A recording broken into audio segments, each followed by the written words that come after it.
She held the document above her head without thinking. As the light passed through the page, she suddenly saw words hidden beneath the black marker. It was classified information. Information she wasn't supposed to see. But the numbers her team had spent days calculating didn't match what was in that report. And that mismatch was the reason the Redstone rocket launch had failed. Determined, she climbed the ladder. Using the data in the file, she began recalculating the rocket's trajectory from scratch. The formulas were complex, but she was close to solving them. Right then, she felt the urge to use the restroom. But every bathroom in the building was for white staff only. She had to walk 1,800 meters over a mile to reach the one designated for black employees. While she was gone, her calculations caught the attention of her co-workers. They couldn't believe what they were seeing. The correct trajectory was written right there on the board. Whose work is that? Catherine Goebel, sir. Catherine rushed back to the office, only to be met with suspicion. The director was already waiting. He thought she might be a spy. After all, the essential data had been blacked out. There was no way she could have solved the equations. Under pressure, Catherine explained. She had simply used the light to see what was hidden underneath. The director held up the document himself. Sure enough, the light revealed the concealed words. His attitude changed instantly. He ordered the staff to stop blacking out the documents. And for the first time, Catherine was granted access to the classified materials she needed. But when the director walked into her office, eager to work with her, he found her seat empty. Catherine was outside, in the pouring rain, heading toward the colored restroom, soaked to the bone. She tried to dry herself with paper towels, but there wasn't even toilet paper in that bathroom. She returned to the office, drenched. Before she could explain, the director demanded, "Where have you been for the past 40 minutes? To the bathroom, sir.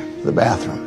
He didn't believe her. There was a restroom just down the hall. Why would it take 40 minutes? Then Catherine told him the truth. She wasn't allowed to use that restroom. She had to walk across the entire campus. She couldn't use the office bicycles. She wasn't allowed to touch the communal coffee pot. She was even told not to wear skirts or heels, all because of the color of her skin. And I work like a dog, day and night, living off of coffee from a pot none of you want to touch! The room fell completely silent. The director had nothing to say. Catherine, exhausted and on the edge, packed her things and walked out. But this woman who dared to speak up would go on to make groundbreaking contributions to the entire aerospace field. Catherine had shown signs of genius since she was a child. While other kids were learning basic arithmetic, she was already solving problems in analytic geometry. Her teacher, stunned by her talent, urged her parents to send her to the best schools. She didn't let them down. By 18, she had finished college. Her extraordinary math skills earned her a job at NASA. She thought it would be the start of something great, but reality hit hard. Most of her co-workers didn't believe in her. They gave her cold stares, dismissed her with condescension, assigned her work with no explanation. But among them was one director who saw her worth. He didn't care about her skin color. He saw her brilliance. He assigned her not just regular tasks, but also asked her to double-check the calculations of other engineers. That didn't sit well with Hilton, the team leader. He couldn't handle someone challenging his authority in math, so he blacked out key parts of the documents with a marker, then dumped a mountain of files on her desk. Still, Catherine took on the challenge.